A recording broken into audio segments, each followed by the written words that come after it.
I think when a lot of people watch President Trump do these foreign trips, they're reminded of how grateful they are that Kamala Harris is not president going on these trips, trying to negotiate these deals, because it probably would not. She doesn't prepare, and she has no experience. Right. And would she have even organized these trips? Exactly. I mean, she was the border czar and went down there very rarely. Border czar.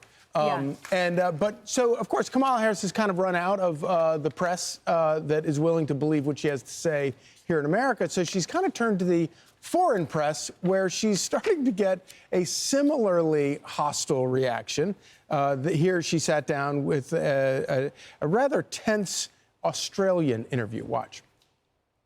Are you still reluctant to criticize the former president? In what regard, please? Well, just in terms of that question. So you went on... What exactly would you like to ask? Be more specific, if you don't mind. Was it Joe Biden's decision, his failure to recognize his own frailties in that position, that put you in the position that made it almost impossible to win that race? He was not frail as president of the United States. Oh. So she went on to bash President Trump, to deflect from these questions. She said she lost because of massive amounts of mis and disinformation from President Trump. And then the interviewer says, forgive me for interrupting you, but that is a world-class pivot. Please answer the question I asked you. And she does not like that. Remember, she wants to tell everyone it's the closest election this century. It wasn't a close election. She lost every battleground state. She spent over $1 billion and owed money at the end of her campaign in 107 days. And she says, indicating now she's going to run again. She needs a wake-up call because the rest of the world woke up. I mean, I'm kind of a little resentful. I'm not sure about this Australian reporter, but all these people are now asking tough questions, had no interest, and she was not available during 107 days, almost ever. Here's someone who also might get in the race, Gavin Newsom.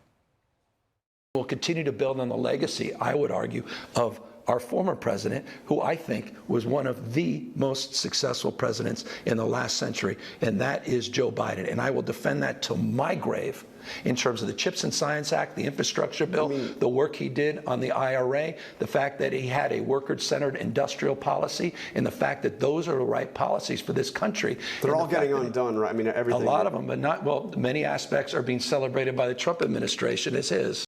We have a disagreement. The Inflation Reduction Act was an absolute abomination, mislabeled, and they bragged about it.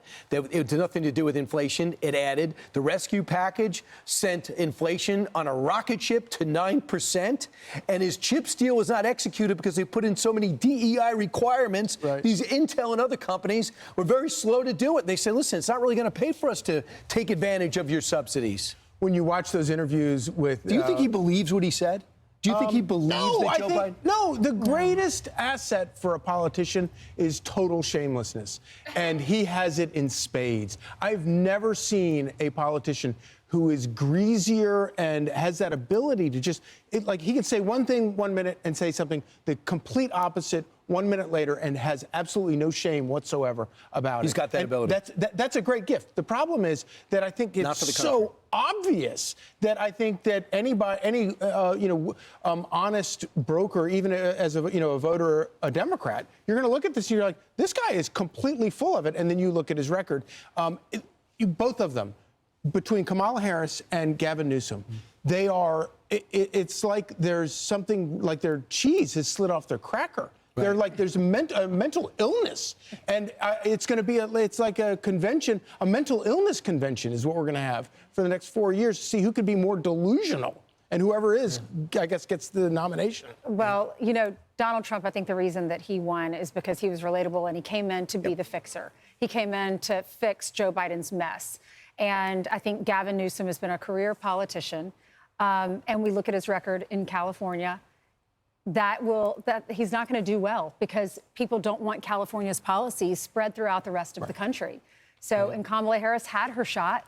She wasn't even primary. She had 2 shots. She had 2 shots. And the first one, she had what, 1% of the vote? And she had to drop out. She didn't get to one primary. Didn't get to a caucus. Didn't earn a single delegate. Right. The Democrats they have a problem. Right. I'm Steve Doocy. I'm Brian Kilmeade. And I'm Ainsley Earhart. And click here to subscribe to the Fox News YouTube page to catch our hottest interviews and most compelling analysis.